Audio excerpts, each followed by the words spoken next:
Am I the a-hole for leaving my girlfriend stranded in another state for cheating? Went on a vacation with my girlfriend of 5 years down to Tennessee from Michigan on winter break. My girlfriend grew up in Tennessee until her family moved up to Michigan when she was 12. It was a big reason I had a crush on her when we were teens because I thought her accent was very cute. Her and I both go to the same college, and we met in middle school when I wouldn't stop bugging her in class. We drove down to Tennessee in my car and were planning to stay down there from the 2nd to the 7th. We have our classes begin again on the 10th. Anyways, we were having a great time. We visited a bunch of awesome sites in Tennessee, and she showed me the town her family lived in before she moved. We were staying in a hotel on the 5th, and while she was sleeping, I noticed some guy kept Snapchatting her. I was like, who even is this? So I took a photo of her arm saying, yeah, what's up? He replied saying he was thinking of her and asking when she was getting back. I messaged him saying the 10th and asked him what he wanted to do when she gets back. He said he had a few ideas and a winky face. I asked him for revealing photos to make sure he was definitely already doing stuff with her, and he sent them almost immediately and asked if he'd be seeing hers. I was so livid. I woke her up, freaking the heck out on her. She was shocked and denied it at first, but she eventually admitted they were talking but never hooked up. I told her we were done, and I started crying and freaking out. I told her I was gonna sleep in the car so we wouldn't get kicked out for a noise complaint, and I left the room. When I got in my car, after a good hour of thinking and ignoring her texts and calls, I decided, screw it, I'm going home. I didn't care about my suitcase or clothes. I just started driving home. I blocked my now ex's number and drove through the night.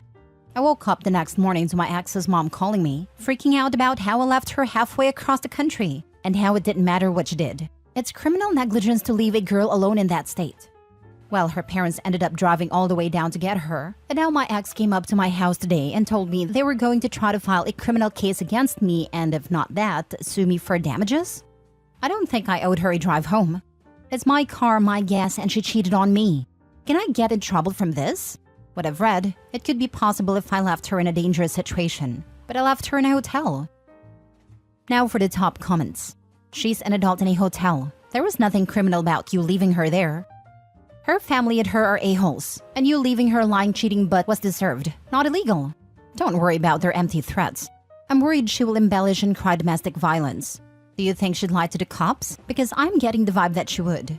Talk to an attorney just in case. You left to avoid getting noisy. Wouldn't have occurred to you to hit her. According to Tennessee, this is how they define criminal negligence. Criminal negligence refers to a person who acts with criminal negligence with respect to the circumstances surrounding that person's conduct or the result of that conduct, when a person ought to be aware of a substantial and unjustifiable risk that the circumstances exist or the result will occur. The risk must be of such nature and degree that the failure to perceive it constitutes a gross deviation from the standard of care that an ordinary person would exercise under all the circumstances, as viewed from the accused person's standpoint. Not the a-hole. I would have done the same. Don't want to find out? Don't fool around. I believe this only applies to dependents, such as elderly and children and disabled. Even if it didn't, she was safe in a hotel. All he did was inconvenience her. If she's an adult, you're probably okay, especially since she came home unharmed and you didn't touch her. She did deserve it though. Don't take her back. Even if she isn't an adult, he is okay. He has no legal duty to her. This is just the mom Karen, upset over her cheating daughter. Next story. Am I the a-hole for telling my wife she isn't a single mother? Me, 31 male, and my wife, 28 female, have been married 7 years. We have 3 kids, 10, 7, and 4. For the last 6 years, I have been the sole income for our family. I work up to 60 hours a week, sometimes 7 days a week. Despite this, I still come home and do housework, like the cat boxes and cleaning the bathroom. My wife, on the other hand, does the dishes maybe once every other week and is supposed to be homeschooling the kids. I say she is supposed to be because I work second shift, so I leave at 4 p.m. and get home around 2 a.m. When I wake up at noon, she is always in bed next to me and the kids are playing the Switch in the next room. She says she does the schooling between 8 to 11 because she read that kids only need 3 hours when you're homeschooling, and she also doesn't do Mondays. When I go to work, she's usually at her TV playing video games, and the kids are still on the Switch. Anyway, I confronted her about the homeschooling and she got really angry. She said how dare I question her parenting, since I'm never home and she's basically a single mother. This isn't the first time she's called herself a single mom, as I've heard her say it in front of my parents and her mom. I told her she wasn't a single mom. I spend every moment I'm not at work or sleeping with them, and I work hard to provide because we are still financially struggling. She was going to get a job after the kids were all in school, but then decided to homeschool. I told her calling herself a single mom is insulting to mothers who are working and doing everything completely on their own. Well, now she's not talking to me and asked me if I wanted a divorce, as she always does when we have an argument. Am I the a-hole, or am I right to tell to stop calling herself a single mom? Not the a-hole, but you need to get the kids tested and see what their education level is. Then put them in public or private school, have your wife get a job, and then both of you get some marriage counseling. Divorce should never be used as a threat unless they are prepared to follow through. Yes, get your kids into school. You're doing them a social and academic disservice by letting this go on. I'd say yes to the divorce too. Not the a-hole, but honestly, you need to help your kids. Never mind conflict between you and your wife. Your kids' future depends on them getting proper schooling, and they aren't getting that at home. This is educational neglect, and you can get in real trouble for it. Please demand immediate change for the sake of your children. You could start by just having the kids evaluated. This could save you a lot of arguments. If their scores come back and they're behind in their education, you have factual evidence that they need to go to school. If their scores come back and they aren't behind, you can focus your discussion on other problems. As an actual single mother, this crap really makes me mad. Not only am I the only parent, I'm also the only one financially supporting my son and myself. Your wife basically has a cakewalk. Not the a-hole. Put the kids in school/daycare and send her on her merry way to find a job. Even if it only pays for the little one's daycare, at least he'll certainly be learning something each day. Yep, I want to puke every time I hear a married mom complain that she's basically a single mom since her husband is at work all the time. I can't believe how many people will actually say this stuff out loud and have no idea how entitled they are. So they think single moms have magic money showing up in the account to afford their lifestyle? Sure, there are those lucky few that do get a good amount of child support and or have retired parents that they live with, so they don't have all the bills on their back, and they have free childcare at home. But for so many of us, we have to be the breadwinner and at-home parent as much as possible. I only got child support in a blue moon when I'd get a check garnished here or there. Had to work 60 to 80 hours a week to maintain a household entirely on my own income, and still make it to all the sports game, performances, parent-teacher meetings, and be around as much as possible for general parenting and nurturing. Basically had to cut out sleep and any personal time, hobbies, friends in order to achieve this. Meanwhile, single married moms complaining that they missed a coffee date this week with a friend because the other parent who financially supports them was busy, financially supporting them. Next story. Am I the a-hole for telling my husband that I will no longer participate in family vacations if his ex is present? Here's the background. While on study abroad, my husband Robert got his foreign girlfriend Elizabeth pregnant. Their relationship was rocky and they've been broken up since Tim was about 1. I met Robert when their son Tim was 3 years old. Robert and I have been together 13 years. When I met Robert, he was upfront that Tim always comes first, and unfortunately is a package deal with Elizabeth until Tim is old enough for solo international travel. This was unfortunate because at that time Robert and Elizabeth hated each other. My parents-in-law have always paid for plane tickets for Elizabeth and Tim to visit. Elizabeth and Tim usually visit for 2 to 3 weeks every year. Robert always requested my presence for these visits to build a relationship with Tim and, at least the first few years, for moral support dealing with Elizabeth. Elizabeth has mostly been nice to me, although it's very superficial. We are not friends. She's fine with the in-laws because they're very nice people who just want a relationship with their grandson and would never jeopardize that access. Robert and Elizabeth's relationship gradually improved, and by the time Tim was 7, they were in friendly terms. Being required to spend 2 to 3 weeks every year staying in the same house as my husband's ex has always been at minimum uncomfortable for me, at times extremely difficult and painful. But I tolerated it without complaint, without fully expressing how hard it was, because I've felt that my main job here is to support Robert. I've been holding out for the goalpost Robert identified early on, that when Tim is old enough to travel alone, presumably Elizabeth will no longer come with. Well, that time has arrived. Tim is 16, traveled alone to visit last summer, and it was awesome. However, Elizabeth said she wants to come visit again this year, and continue doing so every other year, no end date stated. My parents-in-law will never stop paying for plane tickets, and never suggest Elizabeth not come. In fact, 2 years ago, prior to Tim's first solo trip, they assured Elizabeth that she is always welcome even after Tim is an adult, that she is family too. Statements/events like that have amounted to death by 1,000 cuts, in which have been experiencing serious depression surrounding Elizabeth's visits. I feel like that goalpost I was holding out for has vanished entirely.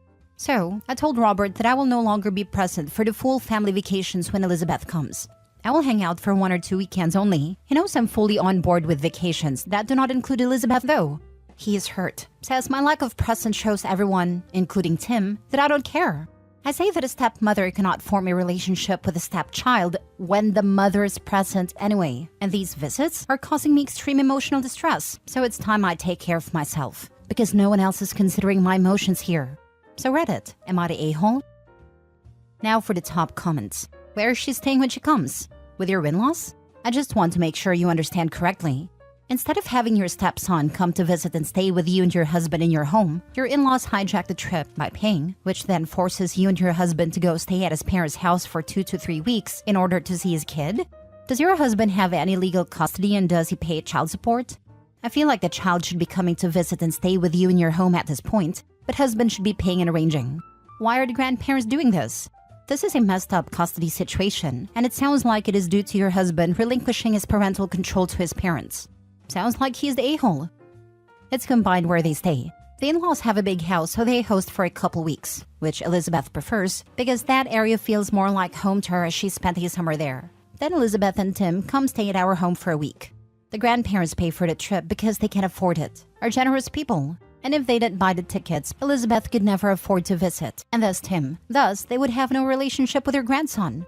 My husband would not be able to afford paying for both Elizabeth and Tim to visit. At this point, however, we could buy Tim's ticket, which I would be fine with.